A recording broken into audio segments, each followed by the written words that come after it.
Olá, eu sou a professora Camila Tecla e você está assistindo a Hora da Prática.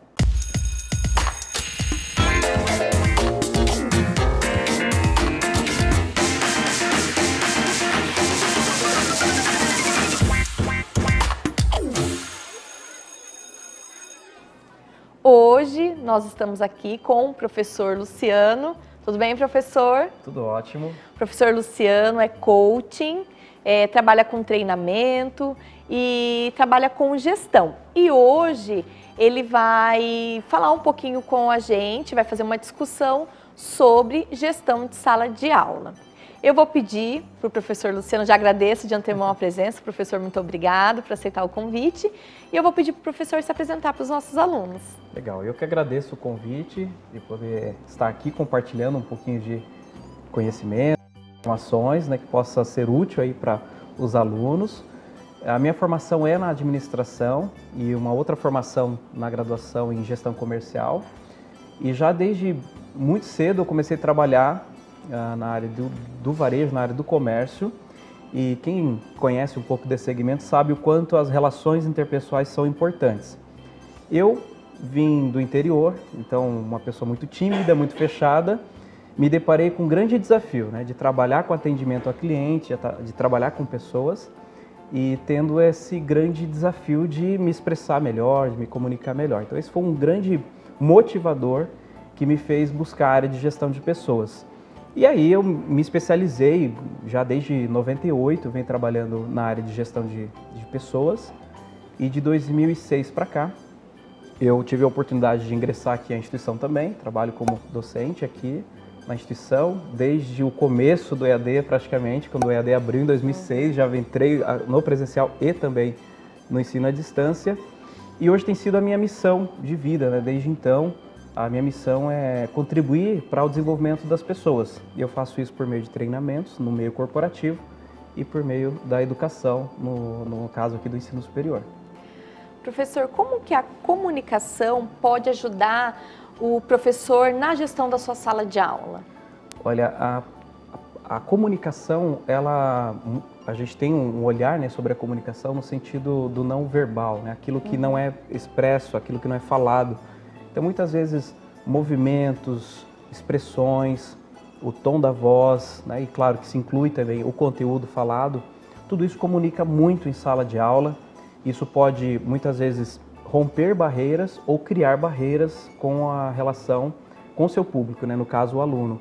Então, a comunicação ela é muito importante e o professor precisa analisar o contexto, a realidade daquele ambiente que ele vai se comunicar, equalizar o tipo de fala, de comunicação, ritmo, enfim. Então, a comunicação, de uma forma geral, ao mesmo tempo que ela facilita muito a vida e o trabalho do professor em sala, ela, ao mesmo tempo, ela pode ser, quando talvez mal compreendida, alguma coisa assim, ela também acaba gerando distorções.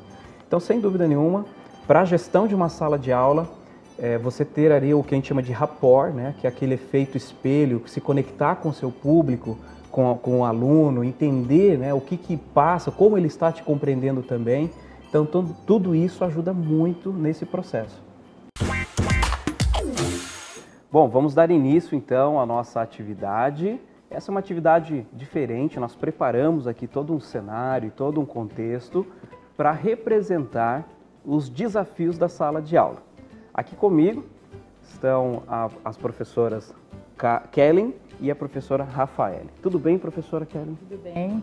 Gostaria que você se apresentasse, comentasse com o pessoal que está nos assistindo um pouco da sua formação e também da sua experiência em sala de aula. Joia. Eu sou pedagoga, psicopedagoga, e tenho mestrado na área de economia doméstica. Atuei na supervisão pedagógica por 7 anos, tenho experiência na gestão escolar também. E atualmente eu trabalho no ensino superior à distância e como professora da educação infantil. E na educação infantil tem sido o meu maior desafio, professor. Bem sugestivo, a expressão, que é o tema aqui da nossa discussão, do jogo, pelo menos, que nós vamos conduzir aqui. E a professora Rafaele, tudo bem? Tudo bem, professor. Eu sou a Rafaele, sou formada em letras e também em pedagogia. Eu tenho experiência no ensino superior e na educação básica, principalmente com os estágios. Legal.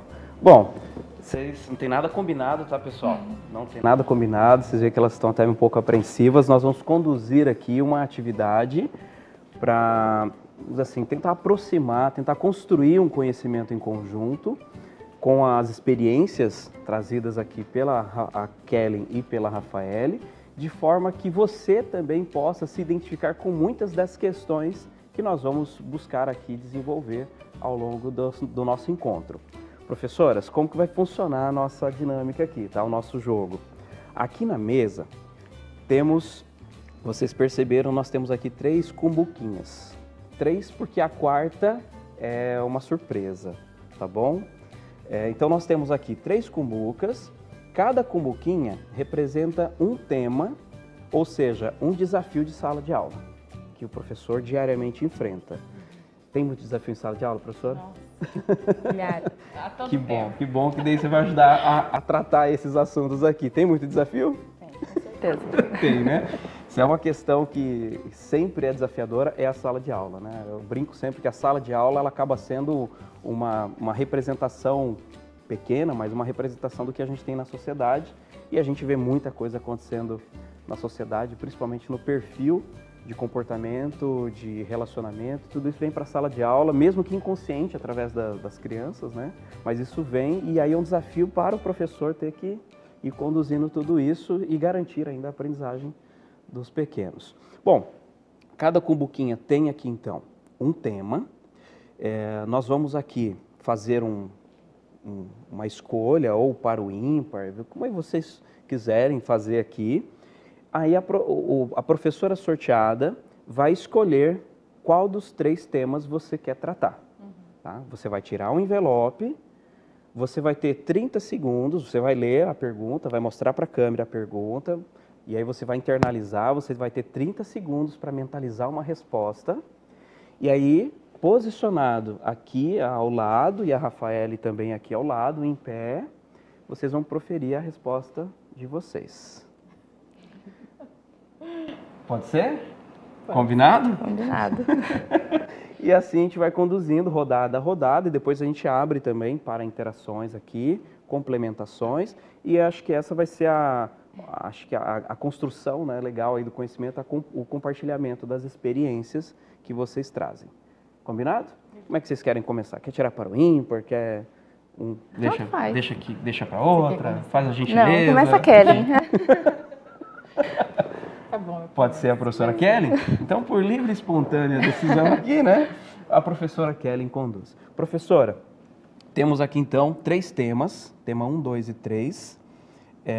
Qual potinho, qual tema você escolhe? Tema 1. Tema 1? Pode retirar aqui um envelopinho.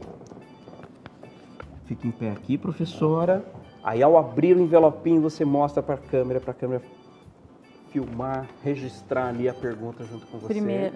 Oi? Eu leio primeiro ou eu esqueci? Pode ler para você e depois mostra para o pessoal.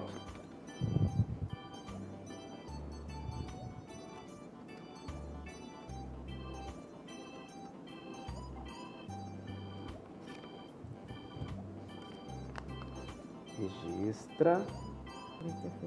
Quase uma dissertação a pergunta.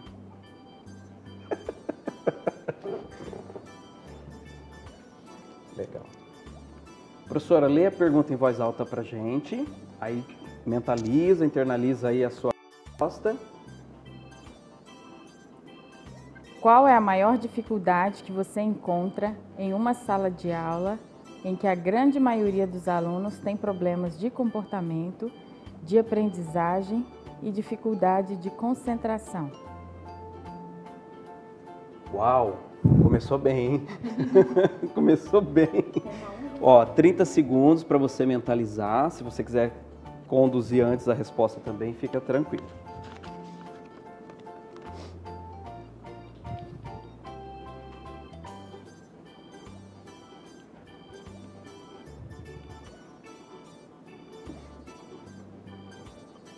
Tranquila? Uhum. Bora? lidar com uma sala de aula com alunos com problemas de comportamento e dificuldade de aprendizagem é um grande desafio. E isso é algo que você estuda na teoria, mas quando você está no dia a dia, na prática, lidar com isso é muito difícil.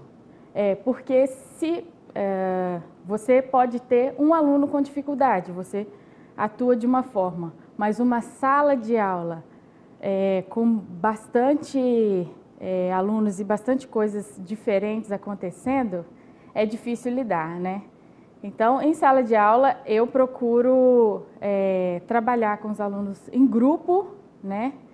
E não deixo, por exemplo, alunos com as mesmas dificuldades juntos, né? Também procuro intercalar, por exemplo, não deixo o grupinho de alunos com problema de comportamento juntos.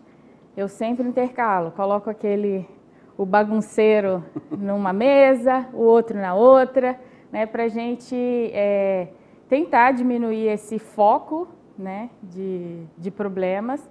E a gente tem que estar o tempo inteiro, né, ali atuando nas mesinhas ou tentando individualmente, embora seja complicado isso na prática. E é isso. Legal, muito Teria bem. que encerrar ou...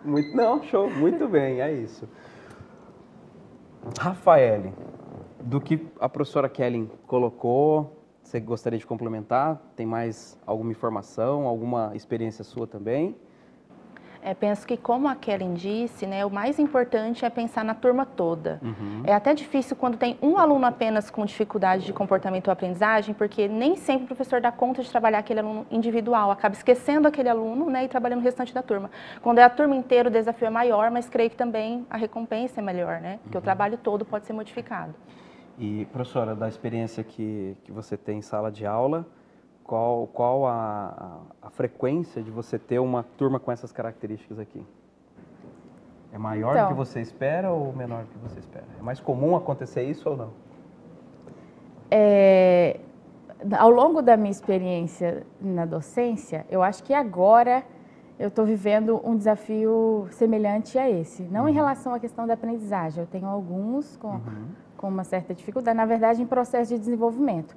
Mas, em termos de comportamento, hoje eu tenho bastante alunos com essa característica. E é um desafio da sala de aula. Isso. Né? Estar presente no dia a dia docente, isso é constante e eu sempre comento, né, que às vezes passa o ano, passa a turma, mas isso sempre vai ser recorrente. Vez ou outra, o professor vai precisar gerenciar isso, né, em sala de aula. E aí, conhecer de algumas técnicas muito bem colocadas aqui pela professora Kellen, de separar em grupos, né, tentar equilibrar os coleguinhas ali que são mais agitados ou mais bagunceiros, se é assim que a gente pode dizer, já é um bom encaminhamento, né, para você equalizar um pouco o ambiente da sala. Imagina ter um grupo só dos bagunceiros, né? Não dá, aí a sala cai. Muito bem. Rafaele, sua vez? Vamos lá? Vamos. Qual tema? 2. Tema 2? Qual tema será que entra aqui, hein? Eu vou pedir para você se posicionar. Pode ler a pergunta aqui, depois você se posiciona em pé ali e aí toca. O que você pode fazer quando percebe que a sua turma possui dificuldade em ouvir orientações e os comandos dados para o início de uma atividade?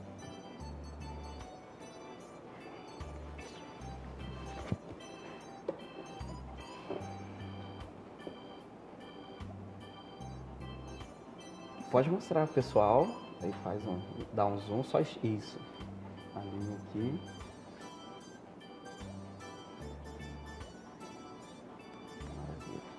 Tá.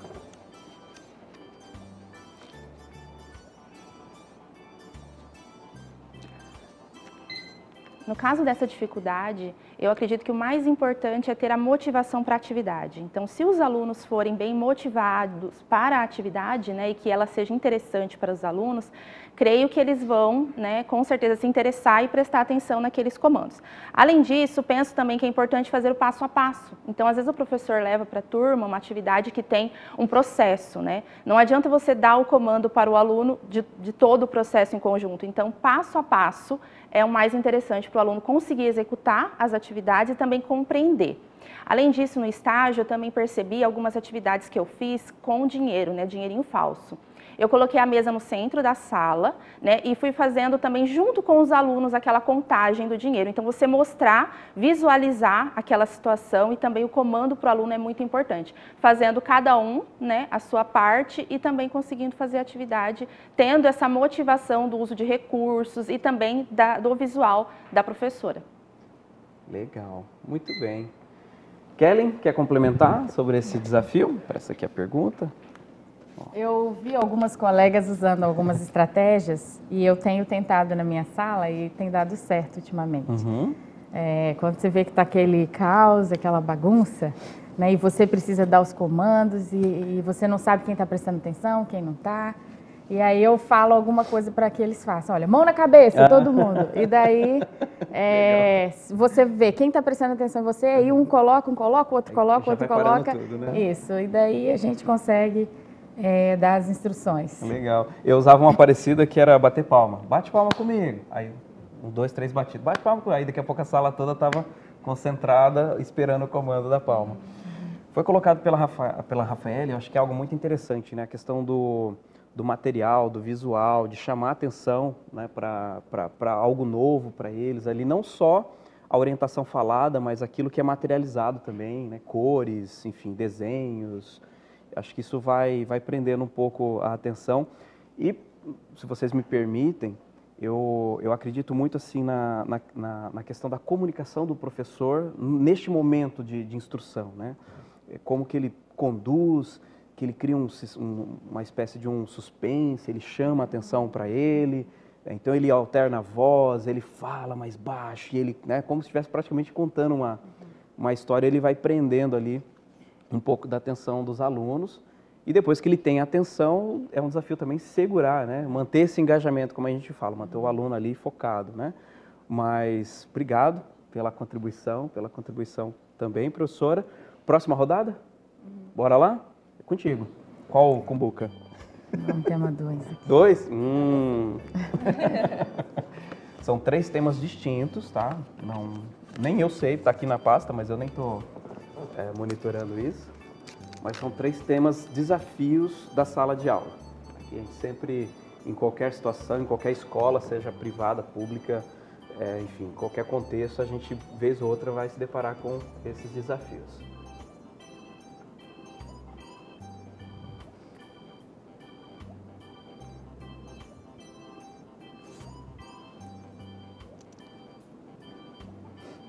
Nossa, primeiro, deixa eu ler primeiro. Pode ler em voz alta.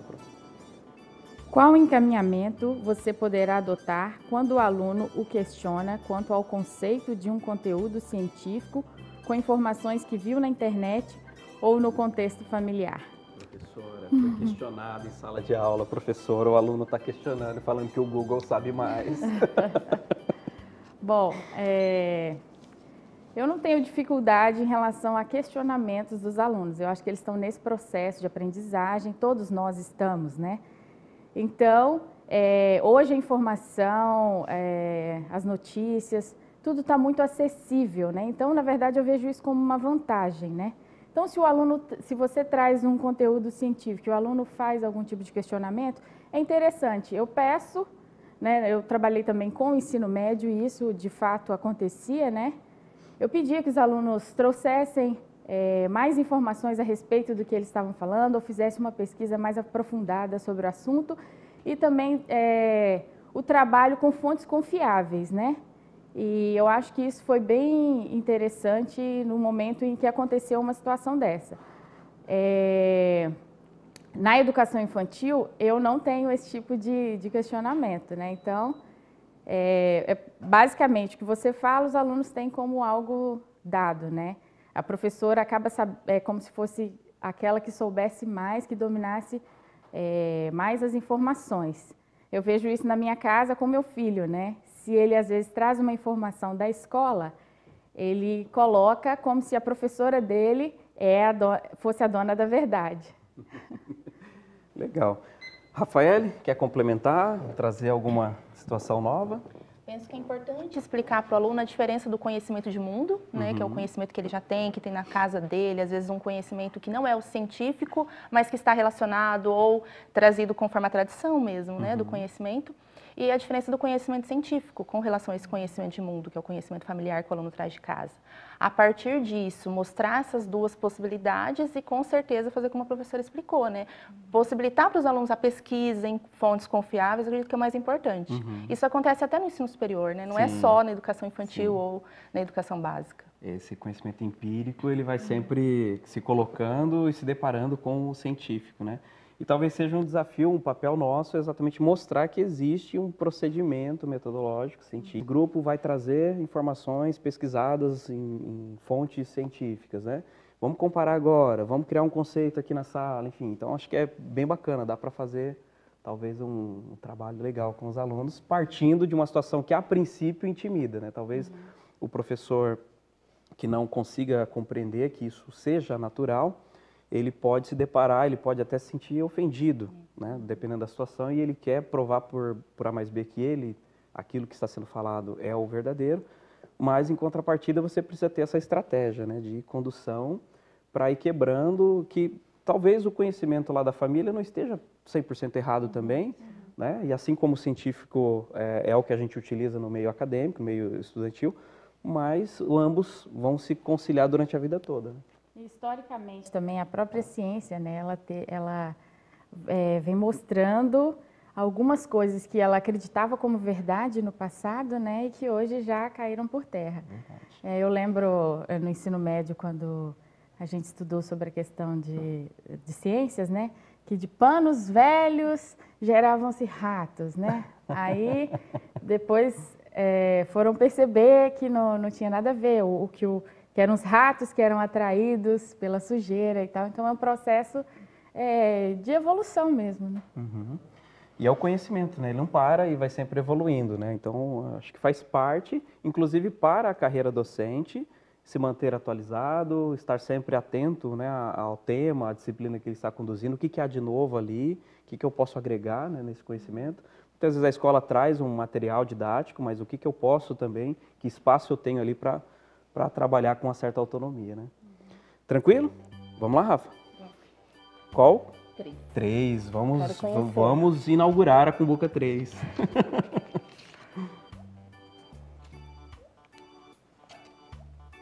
Como você entende a relação que se estabelece entre professor e aluno?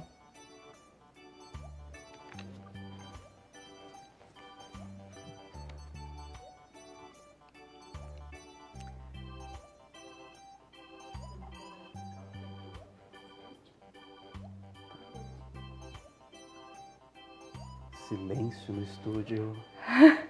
Atenção. Pois bem, sobre a relação entre professor e aluno, há várias coisas que a gente pode falar sobre essa relação. Claro que, em primeiro lugar, o respeito, né? O professor precisa entender que a criança, seja adulto, o aluno, ele é um ser humano e essa relação precisa ter respeito em primeiro lugar.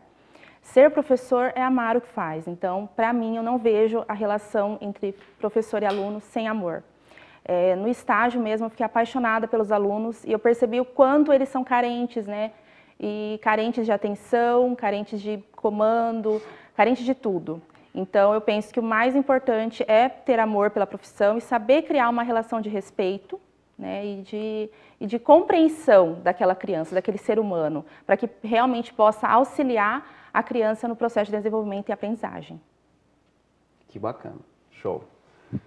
Kellen, complementa?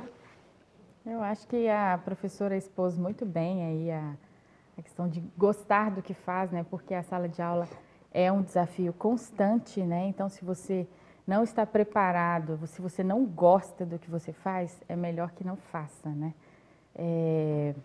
E eu acho que, embora dizem algumas novas teorias de que eu sou professor tem a sua função e não sou educador. Para mim está tudo junto, né? Professor é educador também. Então, no processo de formação da criança, a gente instrui mesmo, a gente acaba atuando, às vezes, em áreas, né, que a família às vezes ou não atua, ou uma parte social também está faltando, é a gente que está ali convivendo, então a gente vai atuar da melhor forma que a gente pode, né? E eu acho que tem que ser essa relação amorosa e próxima. Poderíamos dizer que é uma vocação, é uma profissão e até uma arte, né?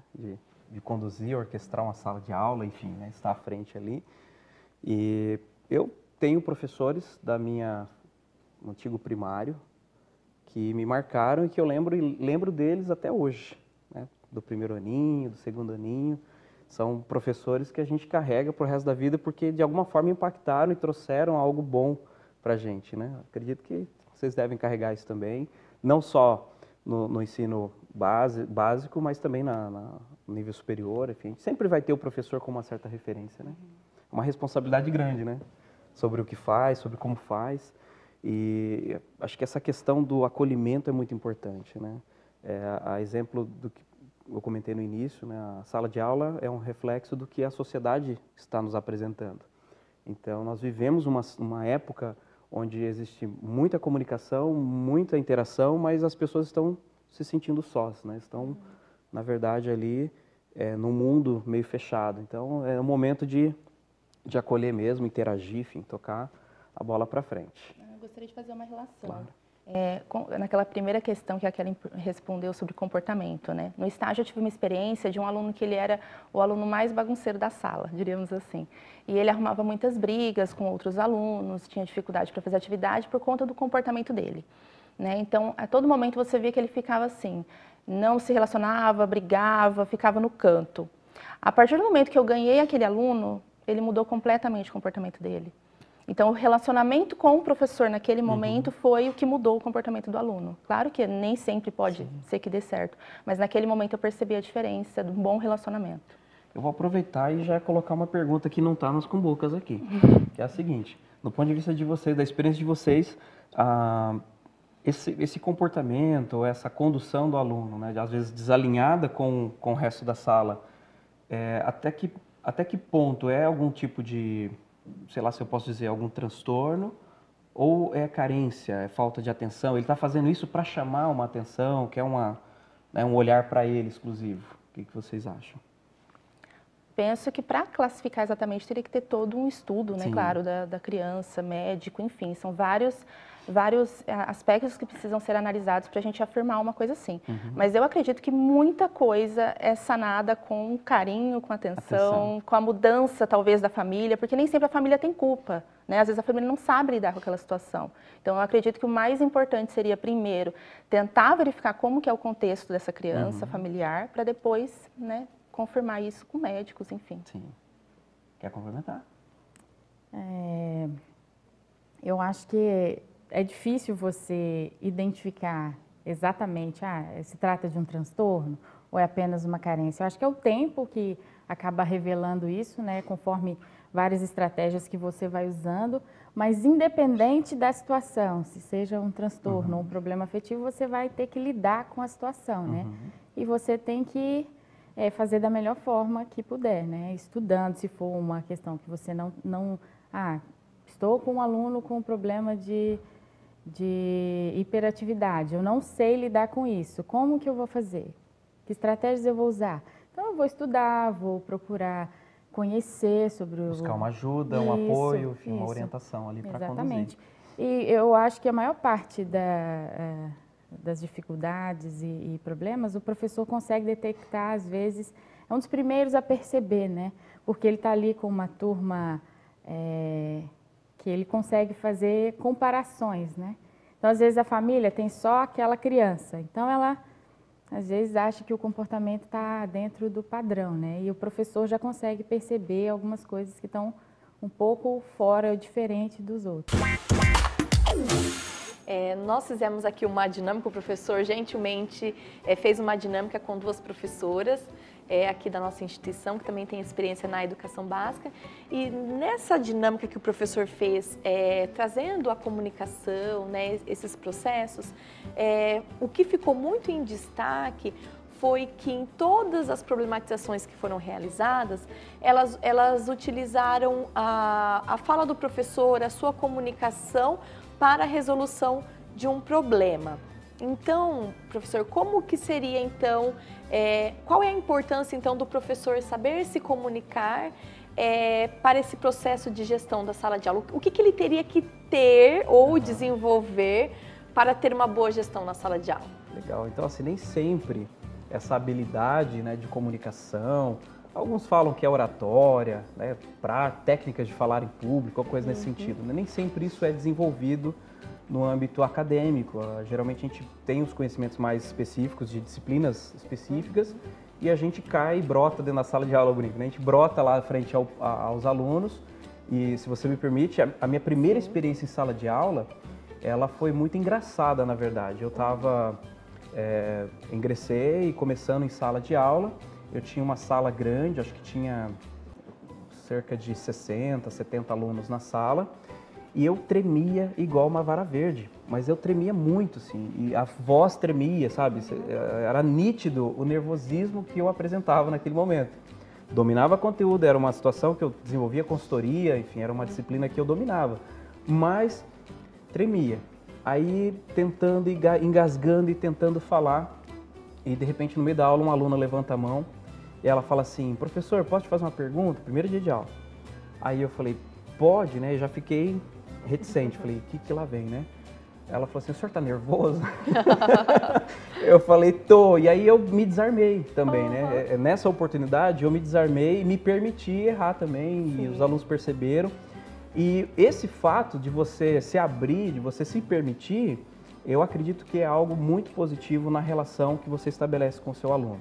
Então você cria um certo, eu chamo de sintonia, né? Alguns autores vão chamar de rapport, uma coisa assim, mas você cria esse ambiente, essa atmosfera mais positiva, onde o seu aluno te conhece, você passa a conhecer o aluno.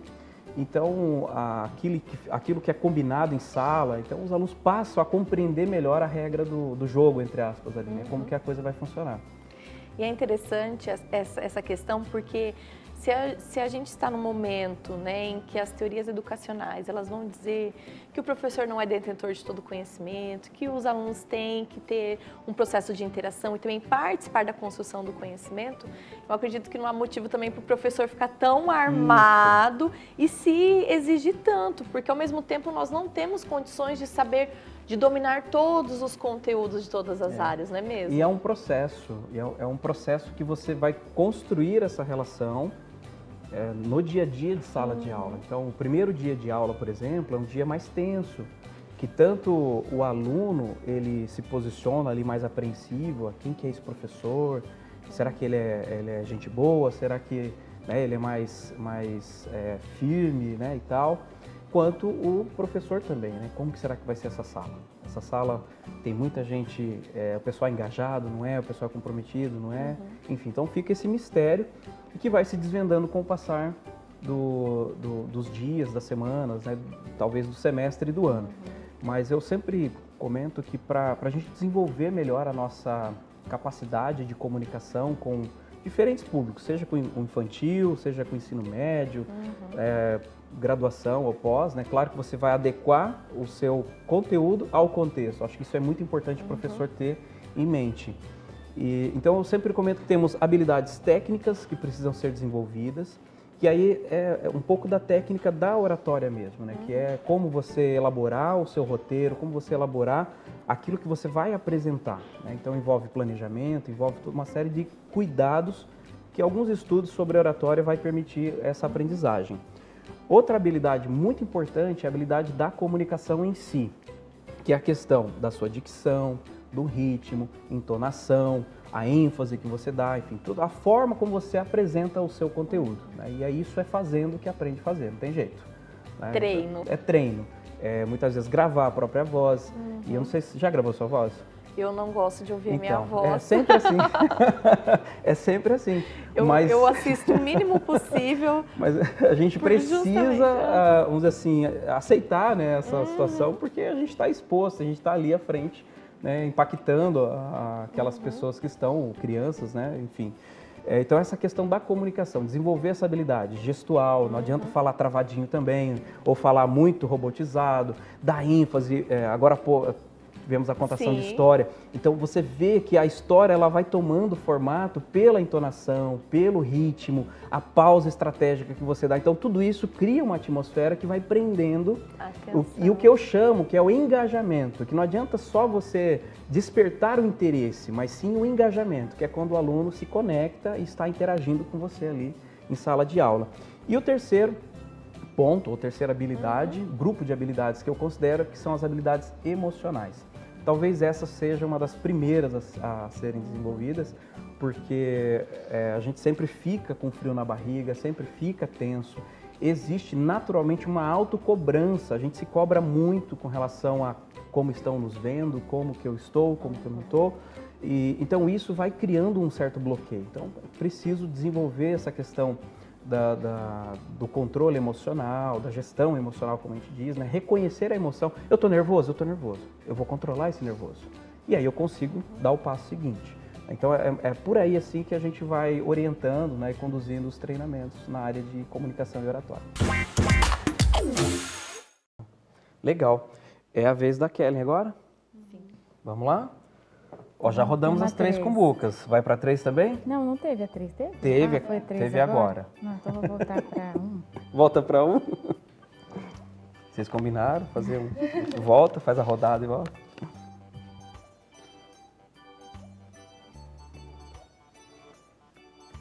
Em meio a situações de indisciplina em sala de aula, você possui alguma estratégia ou encaminhamento para a situação? Eu estou nesse processo de aprendizagem em relação a isso. Cada dia é uma estratégia diferente, né? Por exemplo, tem momentos que, conforme eu disse antes, a turma, de modo geral, está indisciplinada ou estão desatentos e dispersos. Daí você pede, vamos fazer todo mundo põe a mão na cabeça, ou todo mundo estala os dedinhos, ou bate palma. Ou eu canto uma musiquinha para intervir, mas uma situação de indisciplina específica com um determinado aluno. Eu costumo chegar próxima a esse aluno, né? Como eu estou trabalhando na educação infantil, então eu abaixo perto dele, olho nos olhos dele, procuro que ele foque a atenção em mim e eu falo firme, não quero esse tipo de comportamento. O que você está fazendo está errado, você está incomodando a turma, perceba-se, né? Porque às vezes eles estão tão eufóricos que eles não se percebem. E daí ele dá aquela olhada para si e às vezes funciona esse tipo de comportamento, né? Esse tipo de atitude, né? Ou às vezes eu falei de cantar uma musiquinha, eu já me perdi na minha fala, né? Mudar a questão de tom de voz também. Ou às vezes se a criança está no ápice de nervosismo, de irritação, você tenta acalmá-la, aí você vai mais branda, conversa com calma, entende, dá um abraço. Então, assim, dependendo de cada tipo de situação, você tem uma forma de lidar. E não tem também uma fórmula única, né? Eu falei que na pedagogia não me ensinaram uma fórmula única para lidar com a disciplina. Então, acho que depende de cada caso. Legal. Acho que isso é muito importante frisar, não existe receita, né? Não existe fórmula. Rafaele, quer complementar? Eu não tenho muita experiência exatamente também com esse tipo de situação, né? Mas na educação infantil, nas turmas do infantil 4 e 5 que eu fiz estágio, a gente percebe pouco esse, né, extremo modelo de indisciplina. Né? Mas eu vi que realmente a professora adotava esses tipos de técnica, de conversar, de explicar o que é certo, o que é errado, chamar atenção para aquele momento, explicar também que haveria um momento da brincadeira, haveria um outro momento no final da aula, que ela sempre deixava eles brincando 10 minutos. Então, eu acredito que conversar com o aluno, tentar olhar no olho e conversar é um ponto que pode ajudar. Fazer um combinado, né? Meu filhinho fala, vamos fazer um combinado. Ele mesmo fala, vamos fazer um combinado. E tem a questão que eu não falei também, né, dos combinados, que a gente já faz com a turma antes. E às vezes a própria turma, diante do combinado, ela já sanciona aquele aluno que está indo fora, né? Olha, você não deixou a sala organizada, a gente combinou isso lá nos combinados. E com os alunos um pouco maiores, né? Às vezes tem aquele desafio, aquele confronto com o professor, eu costumava agir da determinada forma. Eu chegava no ombro e falava, depois a gente conversa. E aí, aquilo, o aluno ficava, o que ela vai falar comigo? Ficar preocupado. Né? O que ela vai falar comigo? Eu não briguei diretamente ali na sala, né? Porque acaba que quando é adolescente, né? Às vezes eles têm aquela questão da união, né? Do grupo, eles se defendem. Então, se tem um confronto direto com você e você cai na onda, né? Eles se juntam e daí fica complicado para o professor. Então, essa estratégia sempre deu certo. Eu vou no ombrinho, depois a gente conversa. Igual mãe, né? E aí depois você tem aquela conversa individual, né? E que você pode expor e o aluno também expor a situação dele. E que acredito também ser o ideal, né? Acho que essas tratativas sempre em particular, né? Sempre evitar expor ali na sala, né?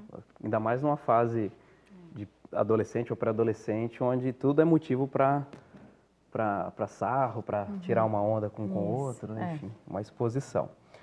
Rafael, contigo? Vamos lá?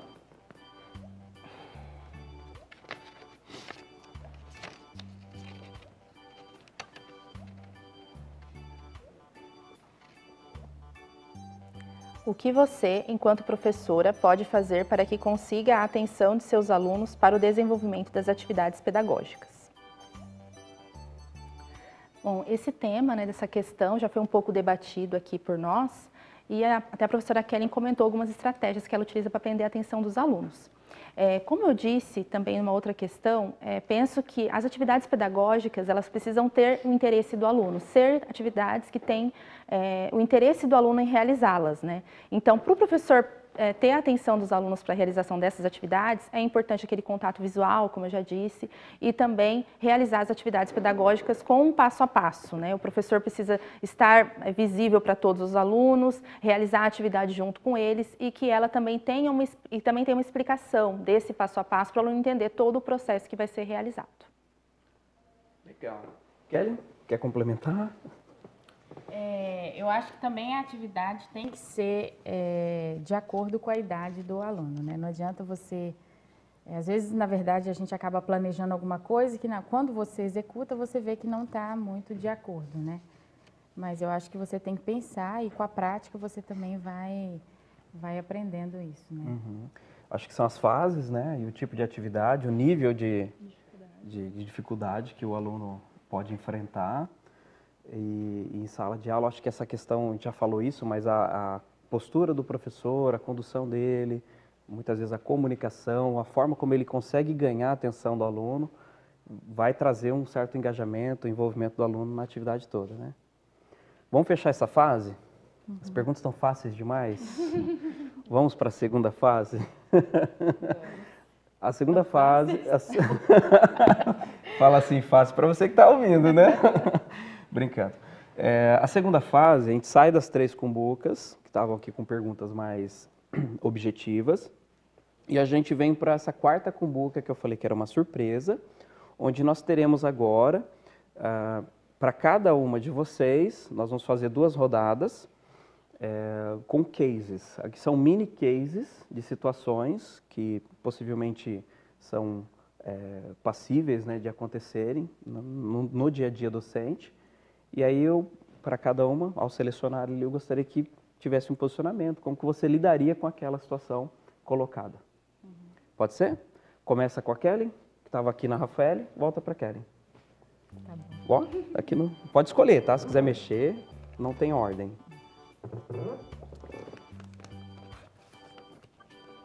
Ao mesmo tempo? Pode usar um pouquinho mais. Pode ficar tranquilo.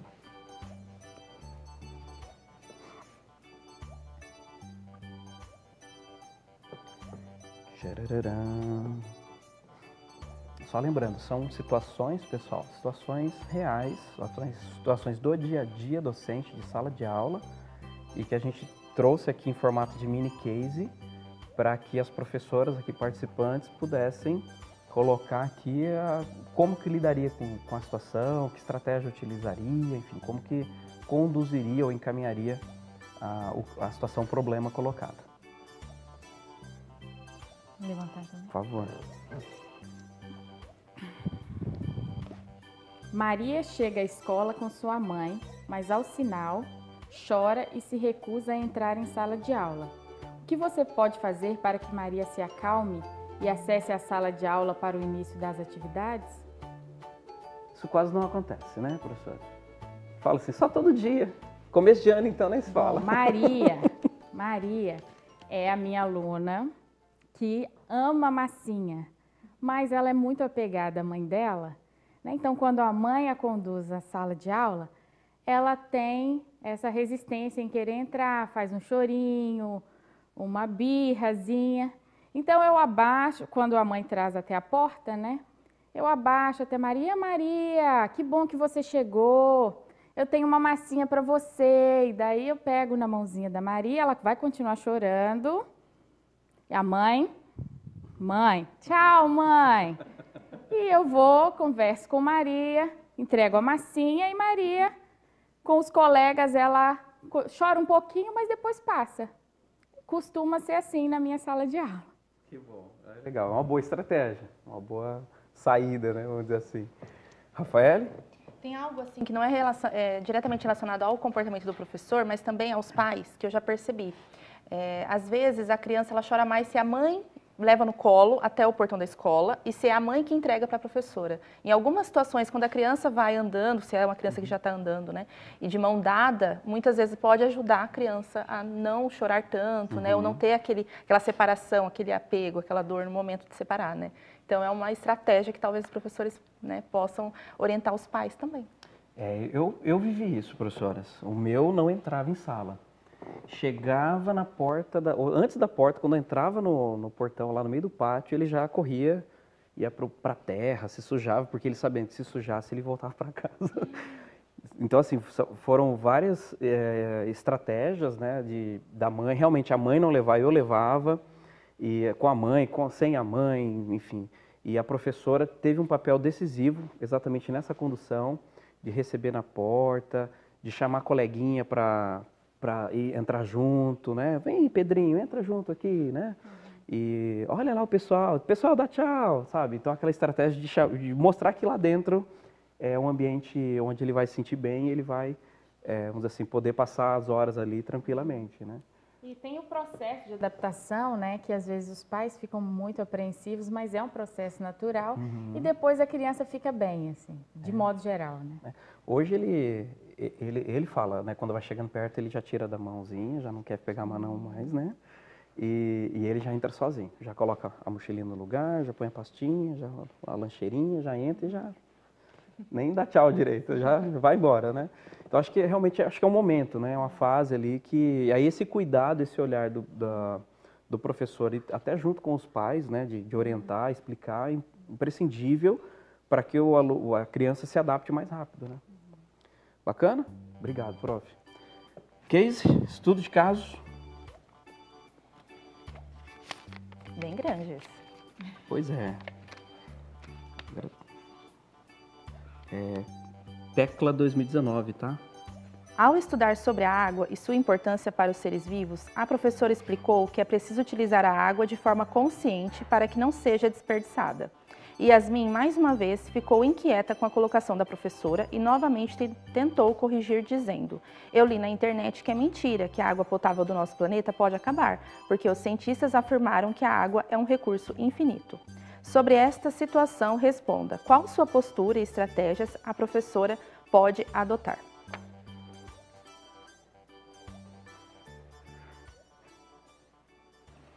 Bem, sobre esse tema, né, esse estudo de caso, acredito que é importante a professora, além de trazer outros estudos para a sala de aula, né, mostrar no nosso dia a dia o consumo que é feito da água, né, todo o impacto ambiental que tem, além do uso também, o aumento das tecnologias, indústrias, que tudo tem provocado o aumento, né, do consumo da água com relação ao período anterior, né, à época anterior. Então, é importante mostrar para o aluno uma pesquisa do que se tem atual, né? Não só uma afirmação que está na internet dizendo que a água é infinita, porque essa é uma afirmação que hoje é difícil dizer realmente, né? Não se pode mais afirmar isso porque o mundo está em processo de mudança.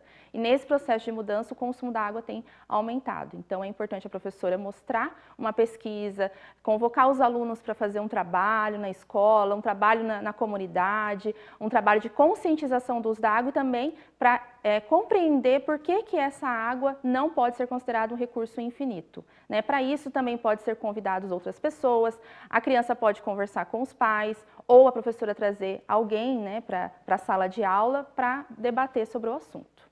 Bacana. Bons encaminhamentos, que legal. Kelly, quer complementar? Eu gostei já dos Foi encaminhamentos. bacana, né? Acho que foi bem bom. diversificado, tem várias opções ali para ser aplicado, né? Que legal. Tem vídeos também que eu acho que vai mostrando, né? É uma coisa que talvez causa um certo impacto visual, né? É exemplo de locais que estão secando, Sim. né? Eu acho que isso Visita instituições de tratamento de água. A gente fazia isso na minha cidade, quando eu morava em Minas. Ah, por isso o sotaque, então? Ah, que legal. Qual região de Minas? Eu estava morando em Viçosa, Viçosa. mas eu sou de Caeté, Minas Gerais. Que legal. Vamos para o segundo case?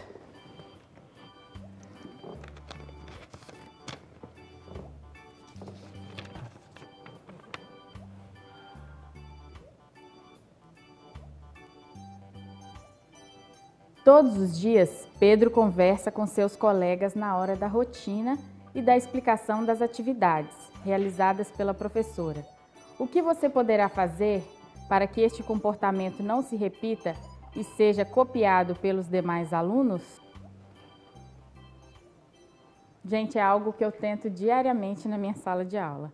Sempre nos momentos de explicação da rotina, né, ou dos combinados e tudo mais, algum aluno, ele se dispersa ou começa a fazer algum tipo de gracinha que está fora do contexto ali do que a gente está propondo em sala de aula. Então, eu costumo parar a minha explicação, volto a minha atenção para esse aluno, solicito que ele se comporte e volte para o seu lugar, se assente, né? Espere a vez para falar. E eu acho que assim, é uma coisa que acontece diariamente em sala de aula. Então, o professor, às vezes, ele é interrompido em suas falas, né? E, às vezes, se eu percebo que um aluno que está querendo falar, eu abro para o diálogo, para que ele fale, para que ele exponha a sua opinião e falo, olha, agora no momento eu vou falar e daqui a pouco você espera para que você tenha a sua vez de fala. Muito bem. Até porque é um momento de disciplina, né? De construção dessa questão do relacionamento, né? De saber ouvir, o momento de falar, o momento de ouvir, se colocar em sala. E muitas vezes na família ou em casa não acontece como na escola. Então, em casa ele é o centro da atenção, ele fala, né? Enfim. E na escola ele precisa respeitar algumas regrinhas, né? Que é diferente. Professora Rafaele, quer comentar o case? Eu acredito assim, como a Kelly comentou, é importante o professor fazer alguma, né, tomar alguma atitude com relação a esse tipo de situação, porque às vezes o professor pode deixar, né, aquela conversinha e não tomar nenhuma atitude, e isso pode provocar que os outros alunos continuem e isso perturbe realmente o andamento da aula. Durante um ano, por exemplo, isso pode virar um grande problema, né? Muito bem. Obrigado. Rafaele, último case. Tá? Ufa, último case. A turma do terceiro ano é muito agitada, conversam muito, porém são muito participativos nas atividades de discussão e nos momentos de socialização dos conteúdos. Esta agitação atrapalha a concentração, refletindo na aprendizagem de muitos alunos que ainda não se apropriaram dos conhecimentos que estão sendo trabalhados. Quais estratégias você pode adotar para que a sala de aula possa se acalmar e se desenvolver de forma significativa? Uau!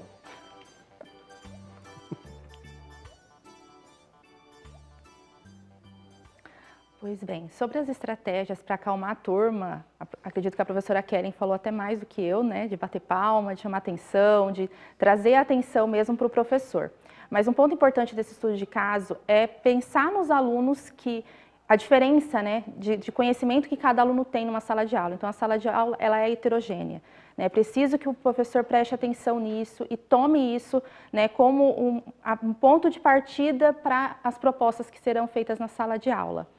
Numa turma em que a maioria dos alunos tem mais facilidade para desenvolver aquela atividade, é possível que um ou outro aluno somente não consiga cumprir aquela atividade. Então, é importante que o professor tenha atividades diversas e também um plano B, né? Caso ele proponha uma atividade que não seja de dificuldade de todos os alunos, aqueles alunos que já concluíram podem realizar uma outra atividade, ou então podem auxiliar esse aluno que ainda não terminou a atividade. É importante que o professor tenha isso em mente para que o processo de aprendizagem aconteça para todos os alunos e todos tenham o direito mesmo da aprendizagem e não fique apenas restrito aos alunos que têm mais facilidade. Muito bem, que bacana. Kellen? Concordo com tudo que a Rafaela falou, Rafaeli. Mas realmente tem momentos que não dá. Tem hora que não dá, que você já chegou no seu limite, que a turma está aquele caos. Aconteceu isso comigo essa semana, semana passada, eu acho. Era uma atividade interessante de recorte, então eles estão no processo de aprendizagem, de recortar e tal. Então você tem que dar aquela atenção, e eles estavam muito empolgados com a questão do uso da tesoura, e eu já tinha feito todas as orientações e um pré-teste antes. Mas ainda assim, eu acabei distribuindo as tesourinhas para toda a turma. E aí foram recortando, a maioria deu certo, e papel para lá, para cá, para lá, para cá. E aí eles começaram a juntar um papel e jogar para cima e tal.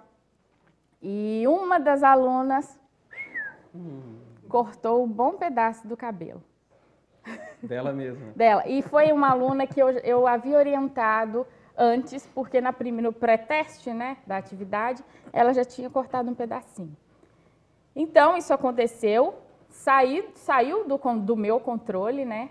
E depois eu fui conversar com a minha orientadora, minha supervisora, e ela falou, olha, Kellen, esse tipo de atividade, principalmente no início, o ideal é que você distribua uma massinha para os outros, um Lego, e trabalhe mesinha por mesinha essa atividade, até que eles se adaptem, né, nesse processo.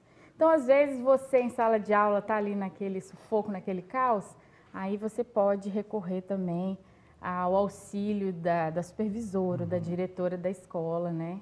Que eu acho que também, às vezes, até mesmo quando está um caos, eu não costumo fazer essa estratégia de ficar recorrendo. Eu acho que a sala de aula, o ideal é que eu tenha o controle dela. Mas alguns momentos específicos, quando a coisa está extrapolando, eu acho que você pode recorrer sim, que também faz parte da função dos orientadores pedagógicos auxiliar nisso, né? E estão lá para isso, né? Sim. Exatamente. Existe essa função na escola exatamente para dar suporte nos momentos de necessidade, né? Bom, a Kellen colocou aqui um exemplo vivenciado agora, semana passada, você falou? Então, para vocês perceberem o quanto essas questões que a gente traz aqui, apesar de ser elaborada, né, de uma forma mais ilustrativa e tal, mas o quanto isso se aplica e é real. E se você já é professor ou professora, já vivenciou uma situação como essa, fica tranquilo. Se você não vivenciou, provavelmente você vai vivenciar ao longo da sua trajetória. E aí é o momento de aproveitar, né, todo o aprendizado, as experiências aqui compartilhadas, tirar proveito disso, de forma que você, no momento, o momento X, né, que chegar para você, o momento que você for desafiado, você lembre, olha, a professora Kellen me deu essa dica, a professora Rafaele trouxe essa orientação. Então, você já tem aí pelo menos uma orientação, uma fonte, né, de pensamento aí para conduzir as suas ações em sala de aula. Porque todo dia é uma história nova, né? Todo dia é um desafio novo em sala. Beleza? Fechamos. Ufa, pode respirar, tá? Passou. Doeu? Doeu? Não, tá tranquilo, sobreviveram. Eu falei que não ia ser nada tão complicado, nada que fugisse, né, do que vocês têm. É a nossa realidade, né? É que acho que o contexto, né, se a gente estivesse conversando em outro lugar, talvez, né, a gente fica horas, na verdade, falando sobre esses desafios, mas a gente preparou uma forma especial aqui, mais estruturada, para ir conduzindo a nossa conversa. E eu gostaria de abrir para vocês como que vocês se sentiram participando deste momento. Teve alguma pergunta que deu aquela dificuldade, ou deu um pouquinho, ou estava mais tranquilo, todos estavam acessíveis? Como que foi para vocês? Para mim foi muito interessante essa experiência, né? A minha experiência em si com a educação básica e infantil não é muita, é com relação aos estágios, né? Foi onde eu mais tive essa experiência, esse contato com os alunos e com as situações da sala de aula. Foi uma situação, sempre são situações importantes e interessantes que a gente não imagina que acontece. Mas com certeza que essa troca de experiência com a professora Kellen, com vocês, é importante para a gente refletir, né? Muitas vezes o professor passa por isso todos os dias, mas não para refletir sobre isso, né? E a partir da reflexão que a gente consegue pensar em maneiras de como agir, para não deixar que isso se torne apenas o momento da sala de aula, para agir por impulso, né? A gente precisa refletir sobre esses tipos de situações para poder agir na sala de aula. Legal, obrigado. Professora Kellen? Acho que foi um momento de reflexão da ação, né? É verdade.